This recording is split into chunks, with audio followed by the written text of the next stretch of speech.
जय Hind. Railway ECRRRC Patna new vacancy जारी हो गया है गाइस। आज हम लोग फॉर्म कैसे भरता है स्टेप बाय स्टेप प्रोसेस को कंप्लीट करेंगे।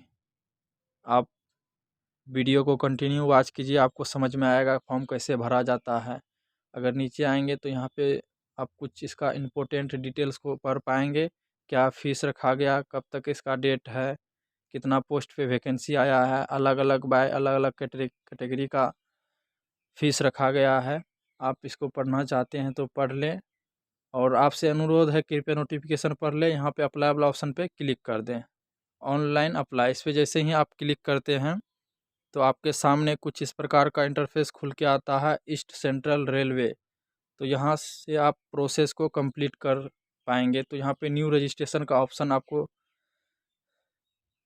मिला, यहाँ से आप रजिस्ट्रेशन कर लेंगे। अगर नहीं किए हुए हैं तो रजिस्ट्रेशन कीजिए, अगर किए हैं तो यहाँ पे अपना रजिस्ट्रेशन आईडी और पासवर्ड डाल के लॉगिन कर सकते हैं। तो चलिए हम पहले रजिस्ट्रेशन को कंप्लीट करते हैं। रजिस्ट्रेशन वाला ऑप्शन पे क्लिक करके, और सबसे पहले यहाँ पे आप अपना स्टेट सेलेक्ट करेंगे। आप जिस भी स्टेट से बिलोंग कर रहे हैं, बिहार, उत्तर प्रदेश, आप अपना स्टेट सेलेक्ट करने के बाद यहाँ पे आप अपना कैंडिडेट नाम डाल दें। उसके बाद यहाँ से आपको एग्ज़ाम सेंटर आप जहाँ रखना चाहते हैं सिलेक्ट कर लें, अपने हिसाब से सेलेक्ट कर लें।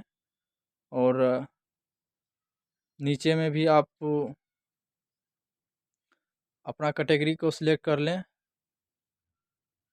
और आप अपना धर्म को सिलेक्ट कर लें, हिंदू, मुस्लिम, आप जिस भी धर्म से आ रहे हैं। उसके बाद आप अपना डेट ऑफ बर्थ को गाइस इसको नो रहने दें। उसके बाद यहाँ पे भी अगर आप एक्स सर्विसमैन है तो यस कीजिए, नहीं तो नो कीजिए। उसके बाद आप अपना डेट ऑफ बर्थ बताइए, डेट, मंथ, ईयर्स में अपना डेट ऑफ बर्थ को फिल कीजिए। उसके बाद आप अपना एक मोबाइल नंबर दीजिए जो कि चालू होना चाहिए, उस पर आपका पासपोर्ट और आईडी जाएगा। और नीचे में आप एक ईमेल आईडी डाल दें। उसके बाद रजिस्ट्रेशन नाउ पे क्लिक कर दें। इस पर जैसे ही आप क्लिक करते हैं तो आपके सामने रजिस्ट्रेशन नंबर और पासवर्ड आपको मेल पे भेज दिया जाता है, या मोबाइल नंबर पे, वहाँ से आप पा सकते हैं और अपना लॉगिन वाला प्रोसेस को चालू कर सकते हैं। तो चलिए हम लॉगिन करते हैं। आप लॉगिन कर लें, आपको मेल पे मिल गया होगा और मोबाइल नंबर पे मैसेज में आपका जो है पासवर्ड चला गया होगा, तो आप लॉगिन कर लें। जैसे ही आप लॉगिन वाला ऑप्शन पे क्लिक करते हैं डिटेल्स को डाल के, तो आप अगला प्रोसेस की तरफ बढ़ जाते हैं। यहाँ पे आपसे कुछ बेसिक डिटेल्स मांगा जा रहा है, पर्सनल इन्फॉर्मेशन और फिल द एड्रेस। आपको यहाँ पे इंटर करना होगा। आप मेल फीमेल बताइए और अपना फादर का नाम डालिए। गाइज अपना फादर और मदर और खुद का नाम जो है मार्कशीट के हिसाब से ही डालिए, नहीं तो आपका फॉर्म रिजेक्ट हो जाएगा। आधार नंबर डालिए और नेशनलिटी सिलेक्ट कीजिए, और एक बॉडी में एक पहचान बताना होगा आपका, जला हुआ, कटा हुआ या तिल का निशान। और सेकंड में भी आपको बताना होगा, 2 बॉडी पहचान बताना पड़ेगा आपको। तो आप अपने हिसाब से डाल दें आपका जो भी बॉडी पहचान है।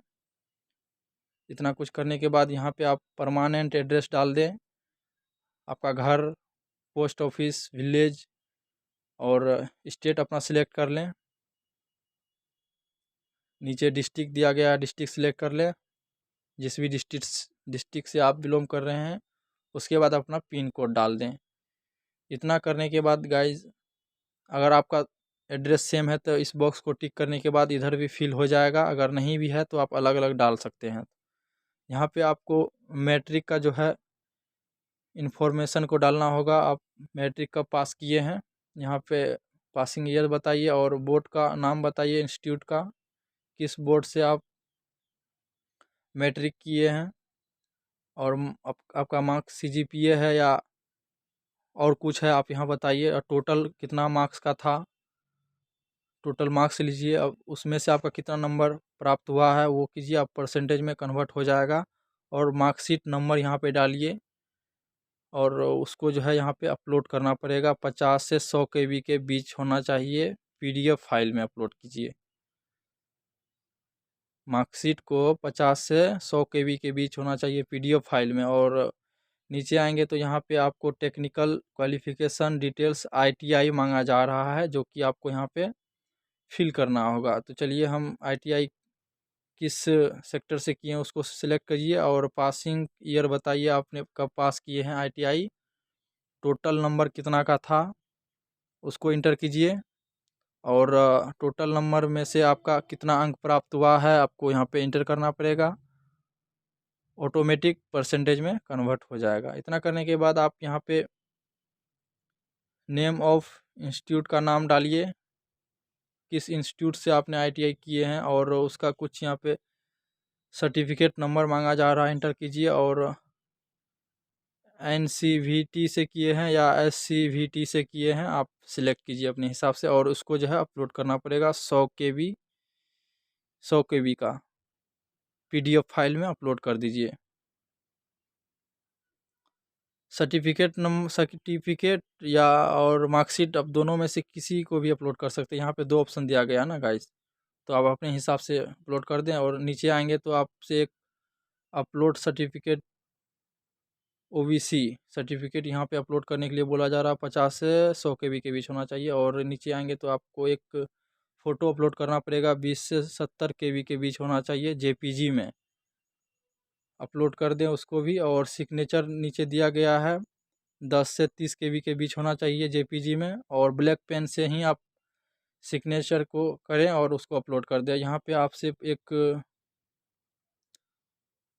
हाँ, हैंड राइट हैंड लेफ्ट का जो है थंबनेल को अपलोड करने के लिए बोला जा रहा है, और नीचे टिक करके आगे प्रोसेस बढ़ सकते हैं। पेमेंट अगर आप SC/ST से आ रहे हैं तो आपका कोई भी पेमेंट नहीं कटेगा, अगर नहीं है तो आपको 100 रुपये का पेमेंट कटेगा। आप कटाइए अपने हिसाब से पेमेंट, जिस भी बैंक से कटाना चाह रहे हैं, net banking, UPI, credit card, debit card, आप जिस भी से कटाने के लिए सक्षम है आप अपने हिसाब से कटाइए।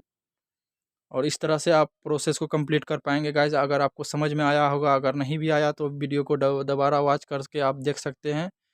यह था फॉर्म भरने का प्रक्रिया। आपको उम्मीद है कि समझ में आया होगा गाइज। अगर आपको नहीं भी समझ में आया है तो आप दोबारा इस वीडियो को देख के अच्छा से फॉर्म भर सकते हैं। तो यह था प्रक्रिया, इस तरह से आप पेमेंट को कटा सकते हैं आप अपने हिसाब से, जिस भी बैंक से आप कटाना चाह रहे हैं। तो मिलेंगे नेक्स्ट वीडियो में, तब तक के लिए जय हिंद।